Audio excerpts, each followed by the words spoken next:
오늘 말씀 제목은 주님이 단단히 이르심이라는 제목을 가지고 함께 은혜를 나누려고 합니다. 한번 따라해 보겠습니다. 주님이 단단히 이르심. 주님이 단단히 이르심. 예.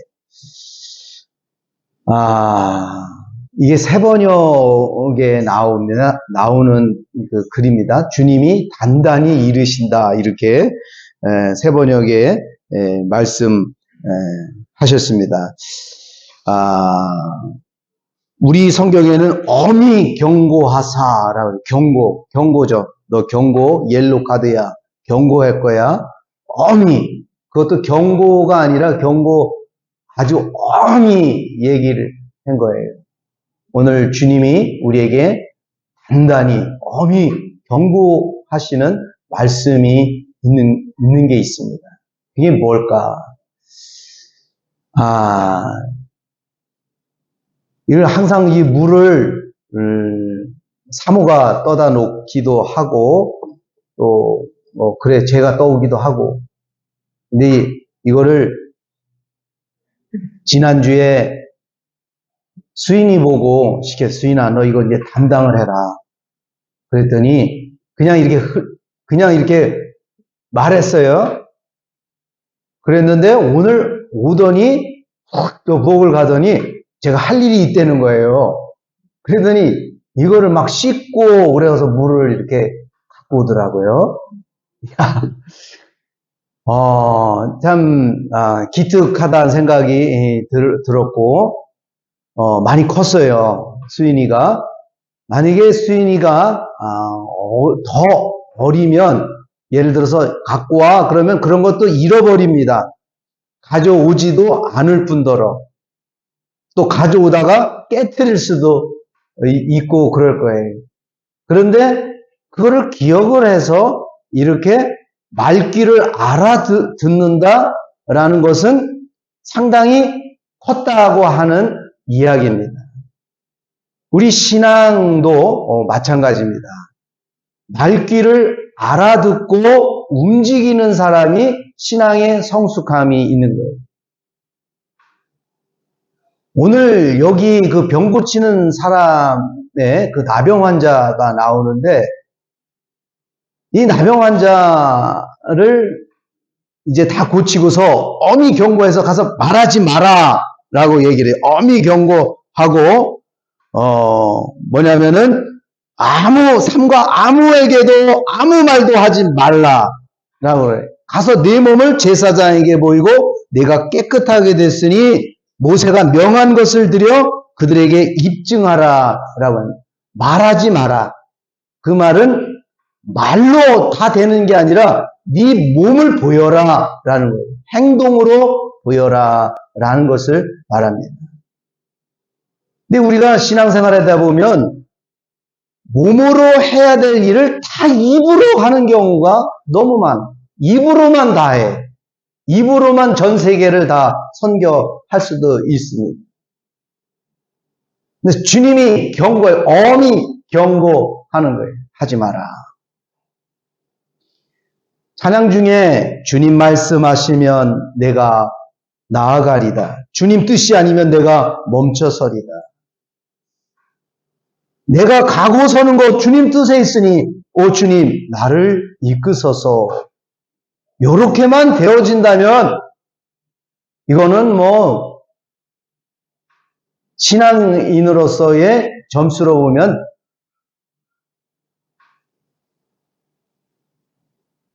100점까지는 좀 하지만 거의 90점, 90점. 예? 주님 말씀하시면 내가 나아가고 멈춰서리라.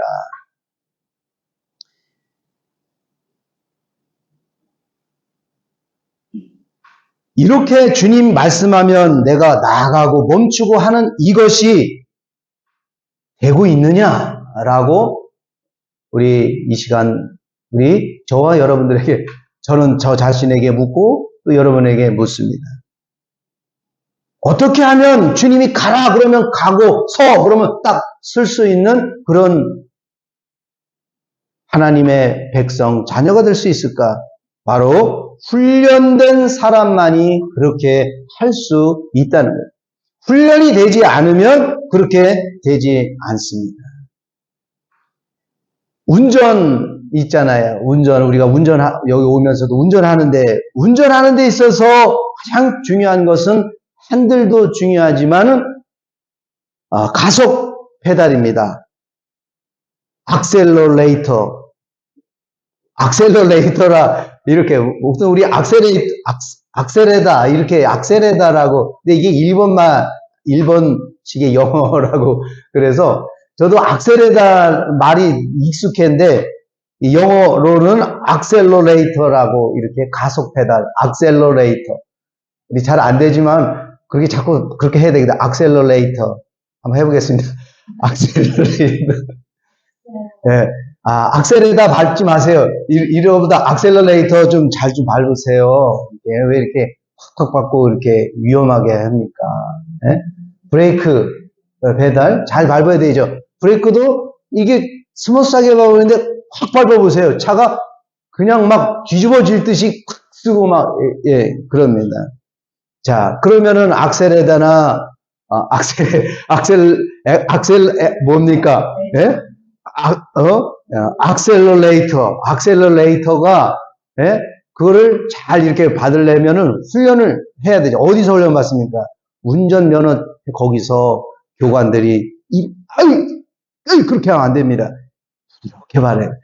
아이처럼 아주 부드럽게, 그래서 처음에는 끽 쓰고, 끽 이러다가, 그렇게 하지 말라니까요. 그래도 혼나고 그러다가 이제 부드럽게 받고 그럽니다. 그 훈련이 되면은, 지금 이제 훈련된 면허증을 딴 사람들은 그게 이제 자연스럽게 잘 되죠.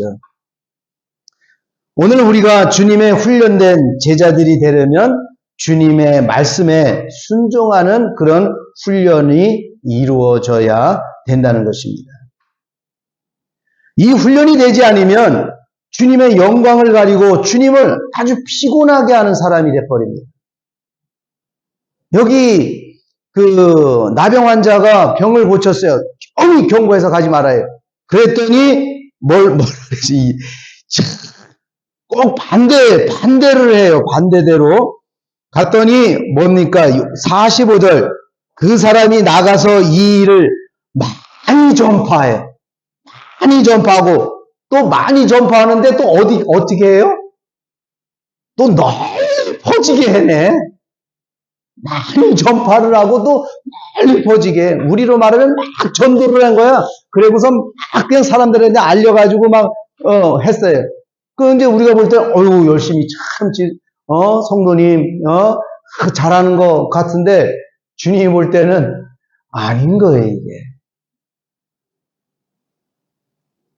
뭐가 안 됐을까? 너희 지금 마음 상태가 지금 내가 너 브레이크를 잡으면 브레이크를 잡고 그럼 가 이래야 되는데 그게 안 되니까 위험한 거예요.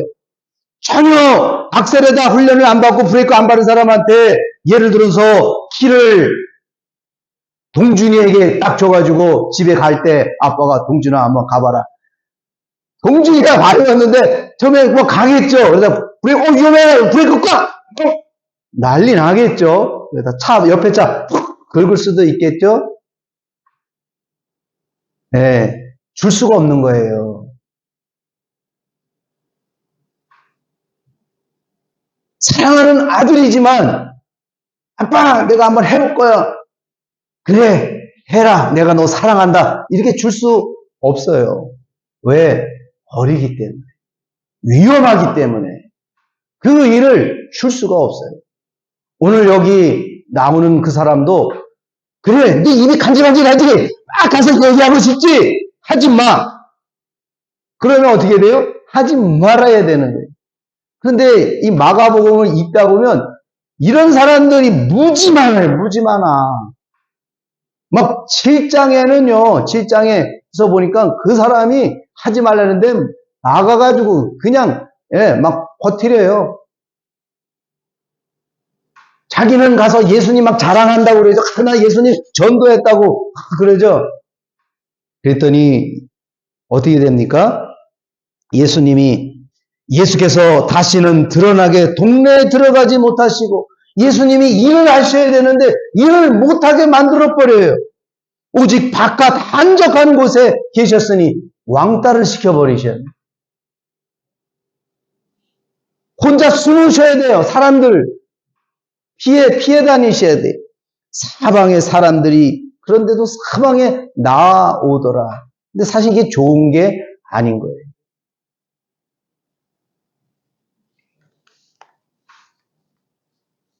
오늘 이 나병 환자를 보면 처음에는 참 겸손해요. 처음에는 그 말투에 보면 그가 예의 바르고 믿음이 좋은 사람처럼 보여요. 40절 한번 읽어보겠습니다. 시작. 한 나병 환자가 예수께 와서 꿇어 엎드려 간구하여 이르되, 일단 꿇어 엎드렸다래요. 꿇어. 예, 꿇어. 우리도 교회 오면 꿇잖아요. 꿇어 엎드렸다. 거기까지는 참 좋은 거예요. 근데 꿇지 않는 사람도 있어요, 또. 그냥 꿇어야 돼. 누구한테? 주님께 꿇어야 돼. 그리고 기도해야 됩니다. 원하시면 저를 깨끗하게 하실 수 있나이다. 믿음까지 있어요. 원하시면은 당신은 분명히 이런 능력이 있는데 원하시면 이 나병 이거 이 당시에 지금도 그렇지만 이 나병 환자의 이 질병은 이건 치명적입니다. 그리고 이 나병은 전염이 아주 심한 거거든요. 그 구약에서는 엄청난 격리를 할 뿐만이 아니라 아예 나중에는 그 마을에서 쫓아내서 한 구석에서 절대 나오지도 못하게 그렇게 살게 합니다. 그런데 이 나병 환자가 예수님께 왔잖아요. 참 그것도 불법인 거예요. 올 수 없는 사람이에요. 근데 예수님께서 41절 어떻게 합니까? 그를 불쌍히 여기셔가지고 손을 내밀어, 이거 손을 내민다. 이거 보통 사람이면 이게 가능합니까? 문둥병인데 되면 내가 걸려버리는데, 그런데 예수님이 그를 불쌍히 여기시며 손을 내밀어 그에게 대시며 이르되 내가 원하노니 깨끗함을 받으라. 자, 이런 모습을 보면서 믿는 사람들의 모습을 보게 됩니다. 우리도 뭐가 문제가 생기면 주님 하고 무릎 꿇지 않습니까? 그리고 간청합니다. 기도합니다. 자신의 문제를 주님과 독대하면서 기도합니다. 누가 이런 사람을 믿음이 없다고 신앙인이 아니라고 할 수 있을까요? 여기까지는 참 좋은 모습입니다. 주님도 이런 자세에 대하여 응답해 주십니다.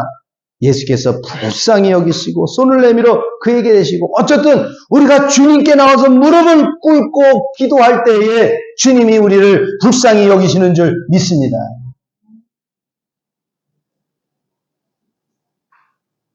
그리고 어쨌든 여러분, 우리들의 문제를 주님께 기도하면 반드시 그 문제가 해결은 돼요. 그 문제가 해결이 됐다고 해서 하나님의 뜻이 나에게 이루어졌다고 말하기는 어려운 겁니다. 내 문제가 해결됐으니까 하나님이 나와 함께 하시고 나 구원받았어 라고 말하기 어려운 거예요.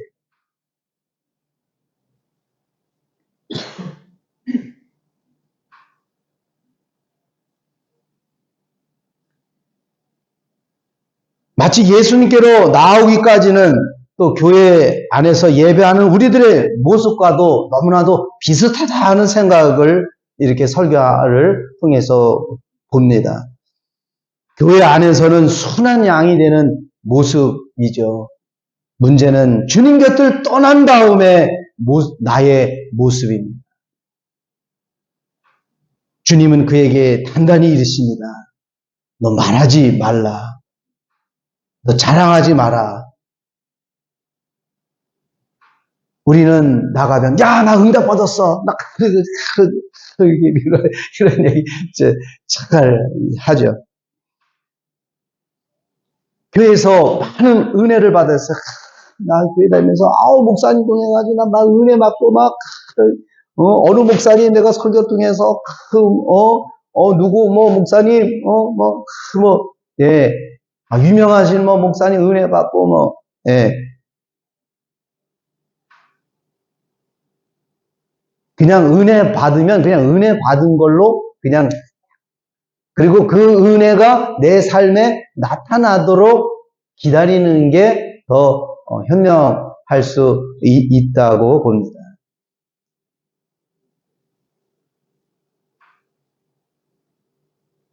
어쨌든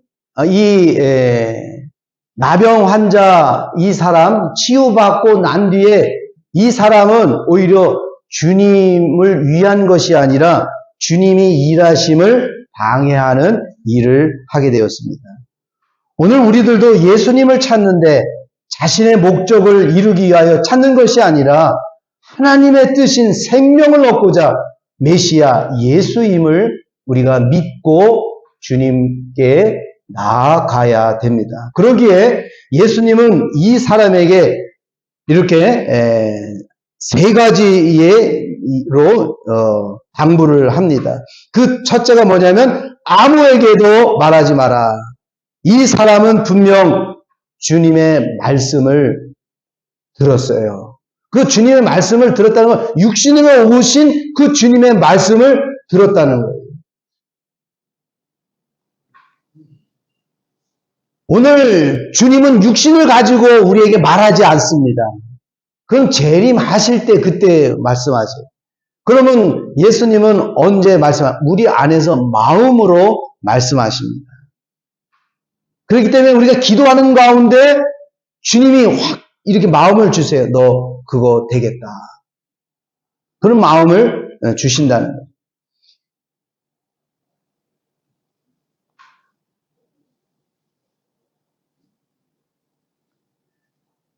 저는 오늘 아무에게도 말하지 말아라 라고 하는 이 주님께서 그 나병 환자에게 말한 것처럼 오늘 우리들에게도 이 사람처럼 주님이 말씀하신 것과 다르게 행동하는 일을 하지 말아야 됩니다.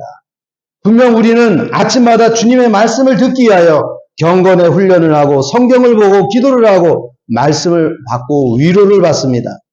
그러나 우리의 삶 속에 그 말씀이 이루어지지 않고 정반대로 되어지는 것을 때로 볼 때도 있어요.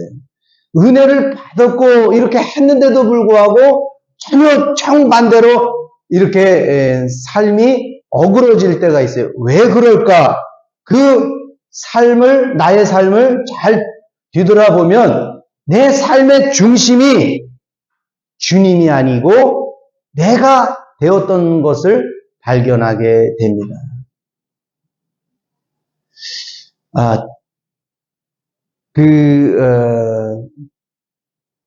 지구가, 태양이 지구를 이렇게 도는 줄 알고 있을 때 보는 관점이 있었죠. 그 다음에, 이게 아니라 이 태양을 중심으로 해서 지구가 돌고 있다고 하는 이 사실을 통해서 생각의 차이가 엄청나게 바뀌어집니다. 중국이 뭡니까? 나라 가운데 자기네가 하나의 가운데 나라다. 근데 지도상으로 보면 맞긴 맞아요. 그 당시에 보면은 그 주변에 다 오랑캐라고 하고 자기네가 큰 나라라고 이렇게 얘기를 합니다. 그런데 죽었다 깨어나도 중국은 중국이 될 수 없다라는 거예요. 왜 그러느냐? 이건 신앙의 관점입니다. 신앙의 관점. 우리가 내 중심으로 살면 망합니다. 내 중심으로 살면 망합니다. 하나님 중심으로 우리가 살아야 돼요. 하나님 중심에 있을 때 내가 균형 잡힌 삶을 살아가게 됩니다.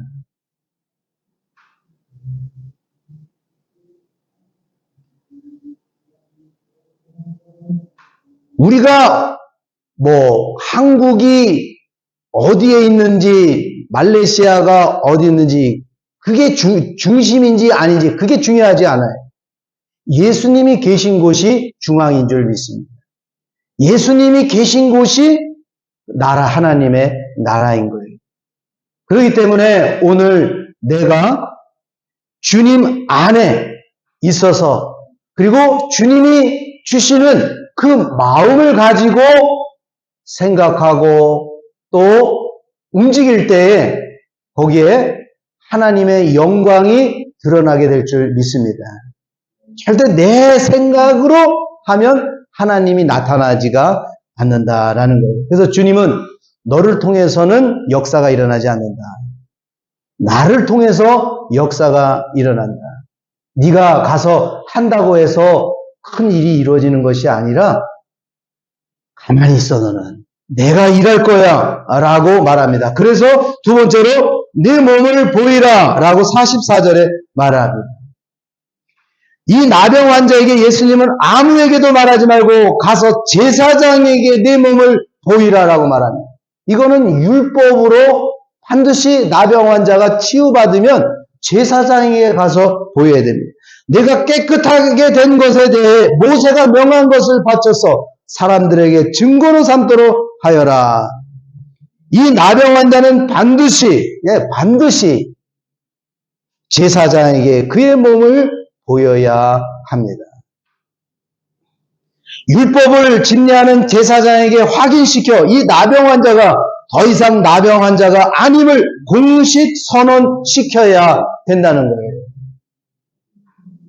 만약 그렇지 않으면 질서가 없게 되고 가짜 나병 환자가 고쳐졌다고 할 수도 있기에 사회에 큰 혼란을 끼치게 되는 것입니다. 내가 병 고쳤으면 됐지, 나만 잘 되면 됐지, 하고 제사장에게 보이지 아니하고 그냥 떠벌리고 다니는 이 자체 혹여나 고치지 아니하였고 이 사람이 나병균이 계속 있었으면 또 문제가 되는 거죠.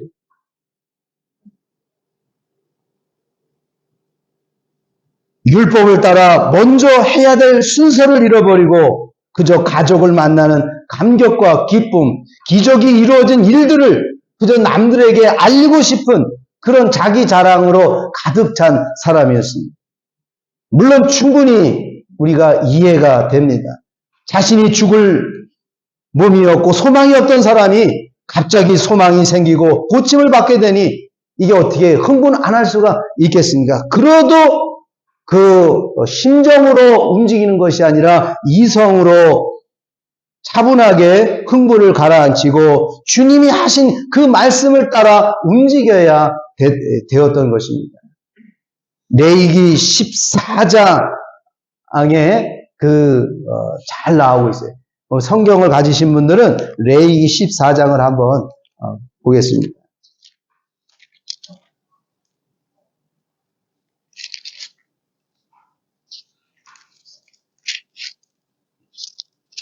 레위기 14장인데요. 좀 한번 같이 한 절 한 절씩 읽습니다. 어디까지 읽냐면은요. 20절까지는 읽어야 됩니다. 여호와께서 모세에게 말씀하여 이르시되 같이 읽으세요. 그 사람을 환자가 정결되게 하는 규례가 있는데 그 사람은 제사장으로 데리고 가야 돼요. 항상 운전도 법칙이 있잖아요. 그죠? 키를 꽂고 운전대에 앉고 시동을 걸고 그 다음에 사이드 브레이크를 내리고 순서대로 해야 되는데 사이드 브레이크를 올려놓고 악셀러레이터를 그냥 밟아보세요. 가나 안 가나. 위험하죠. 제사장은 진영에게 나가 진찰할지니 제사장이 진찰합니다. 그 환자에게 있던 나병 환자가 나았으면 4절이요. 시작. 제사장이 그 정결하게 받은 자를 위하여 명령하여 살아있는 짐승을 세 덩어리와 한 세 실적 우유를 가져오게 하고 그 정결함을 받은 그 나병 환자는 준비하는 게 있어요. 새 2마리, 백향목과 홍색실 우슬초를 가져와야 됩니다. 그 다음에 제사장은 또 명령하여 그 새 하나는 흐르는 물 위에 질그릇 안에 잡게 하고 6절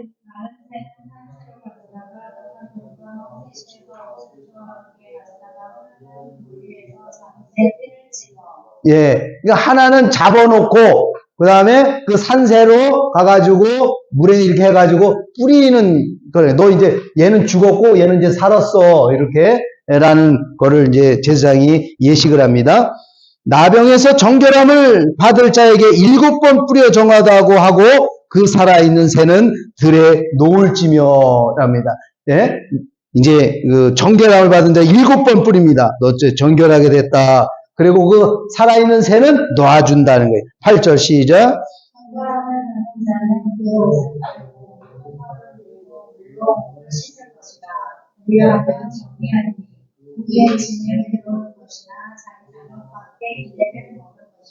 예, 고침을 받아도 이런 정결 의식을 가지고 그 자기들이 사는 동족 안으로 그냥 들어오지 못합니다. 얼마 격리를 할까요? 예, 7일간 격리를 장막 밖에서 기다립니다. 7째 날에 그는 모든 털을 밀되 머리털과 수염과 눈썹을 다 밀고 그의 옷을 빨고 몸을 모래 씻을 것이라 그리하면 정하리라. 10절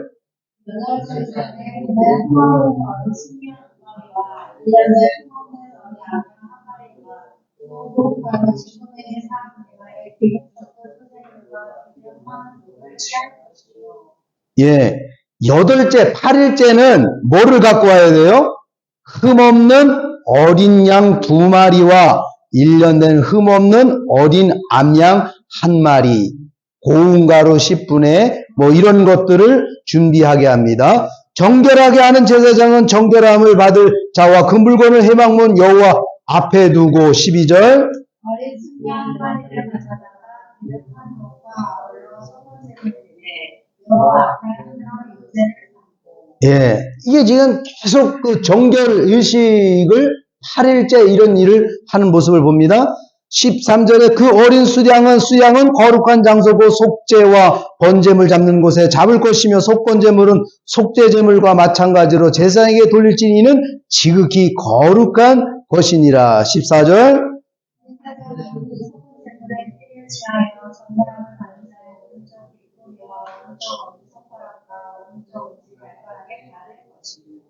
예, 제사장은 또 그 한 록의 기름을 취하여 자기 왼쪽 손바닥에 따르고 16절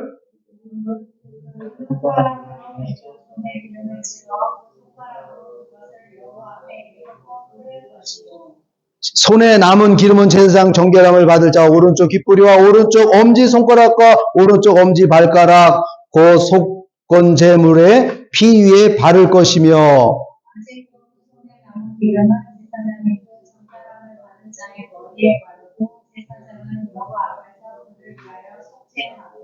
예, 그래서 그런 내용이 쭉 이렇게 속건제, 속죄제, 제물을 드려서 합니다. 그런데 그 사람이 그럴 능력이 되지 않을 경우는 어떻게 해요? 수양도 살 수 없는 거의 생활 능력이 되지 않는 사람은 그러면 어떻게 해야 될까? 30절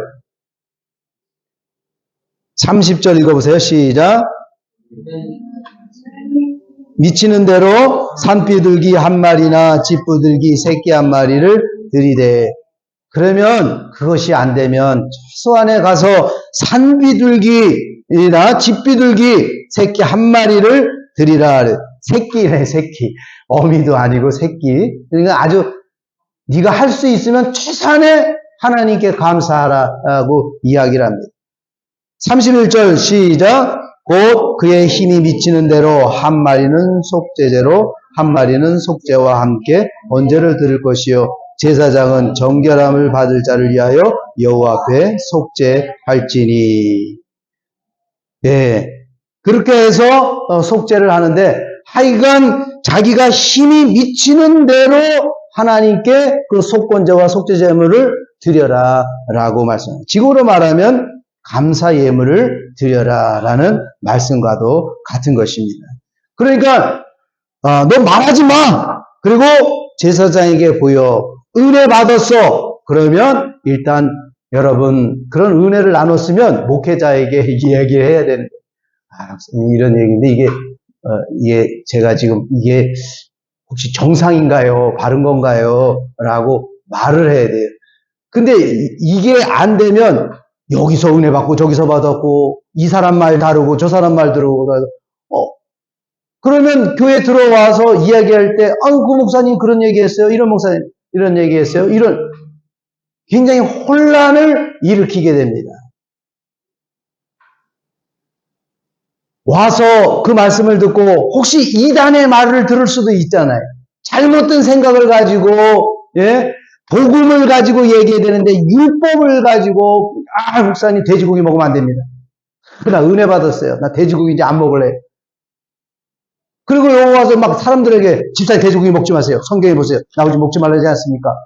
이렇게 막 얘기를 한다고 그러면 이게 되겠네. 그 사람이 돼지고기 안 먹어서 병을 고쳤다 이게.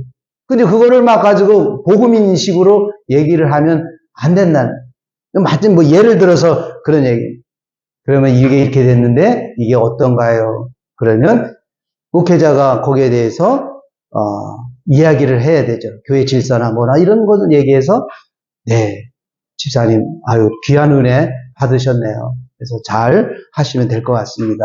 이렇게 검증이 돼가지고 그리고 그렇게 된 다음에는 이 모세가 명한 대로 심 닿는 대로 그런 일들을 했다라고 말을 합니다.